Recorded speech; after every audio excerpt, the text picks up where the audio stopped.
Habari, naitwa Robin Rachel. Kuna watu waniuliza kwamba kwa nini Irani haipigi ardhi ya Marekani? Kwa sababu wanamuona Irani anapiga ardhi za Waarabu, wanamuona Irani anapiga ardhi ya Israel. Kwa nini apigi ardhi ya Marekani wakati pia yuko vitani na Marekani?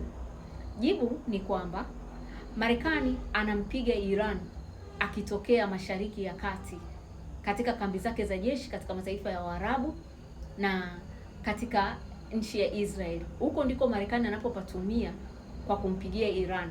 Kwa hiyo Iran inabidi ajibu mapigo kwa kupiga miundombinu ya kijeshi ya Marekani ya pale Mashariki ya Kati, kwa sababu ndio Marekani anayoitumia kumpiga nayo yeye.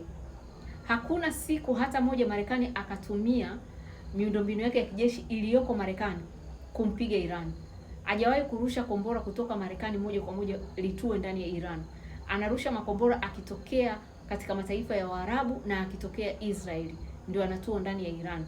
Kwa hiyo Iran atakuwa mjinga kupoteza nguvu kuipiga ardhi ya Marekani wakati vifaa vinavyotumika kumpiga yeye vinatokea hapo hapo Mashariki ya Kati. Kwa hiyo Iran anachokifanya ni kummalizia Marekani uwezo wa kijeshi pale katika mataifa ya Mashariki ya Kati, ndio anachokifanya. Akimmalizia Marekani uwezo wa kijeshi pale Mashariki ya Kati, itakuwa ngumu kwa Marekani kuweza kumpiga Iran na kuweza kuwalinda washirika wake wale Waarabu pamoja na Israel. Iko ndio Iran anachokifanya. Adui mkuu wa Iran sio Marekani. Adui mkuu wa Iran ni Israel. Hii vita Marekani ameingilia, sio vita ya Marekani, ni vita ya Israel na Iran. Kwa hiyo Iran amejiwekeza kupambana na Israel, kumwangamiza Israel. Kuanza kuipiga Marekani. Marekani sio tishio kwa Iran. Marekani iko katika bara la Amerika. Israel ndio tishio kwa Iran kwa sababu wote wako pale Mashariki ya Kati. Mmenipata? Ndio maana Iran amejiwekeza zaidi katika kupambana na Israel na katika kupambana na Marekani au maslahi ya Marekani pale Mashariki ya Kati. Hakunaga superpower inayotakaga adui yake awe karibu naye. Mrusi mwenyewe ndio maana kajiwekeza zaidi kupambana na wale wa Ulaya. China kajiwekeza zaidi kupambana na wale waliomzunguka pale Asia.